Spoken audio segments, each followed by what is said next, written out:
who talk about politics from a Black radical perspective. We talk about liberation politics. We are anti-imperialists, focusing on the liberation of working class, poor, oppressed, and colonized people. That is our political perspective.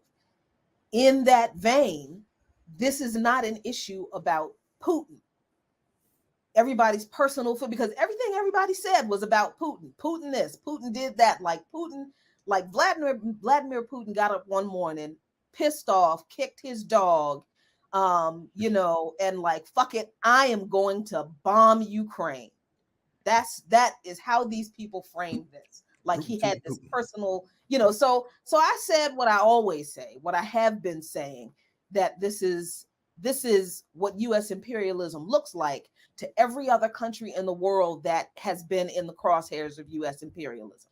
This is what the US does. It's what it's done in Haiti. It's what it's done in Somalia. They just bombed Somalia, but y'all didn't care about that. UAE just bombed Yemen or Syria, whichever one it was. Israel coalition that actually includes Russia just bombed Syria. Y'all don't care about that.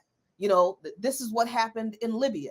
This is what happened to all of those African leaders that were mysteriously assassinated, who fought for liberation from the colonizers, but then the US and their former colonial masters didn't want those folks to have socialism. This is what our people deal with all the time. But none of you cared about any of that. And all of a sudden, now that US imperialism shows up in a European nation, now you're outraged. But you don't want to talk about US imperialism. You want to talk about Putin. And my position is, regardless of what Vladimir Putin's personal opinions or even political ambitions are, this is not a Putin issue. This is an imperialism issue. It's a NATO issue. And there's really no discussion about this if we're going to keep it on Putin. Those people, well, I know they said that there are neo-Nazis, but those people, they're not that many. And, it's not, their influence is not that deep. They only won 1 or 2 seats in parliament. Me and my salty ass, I come back with, let me ask y'all, how much fascism is okay with you?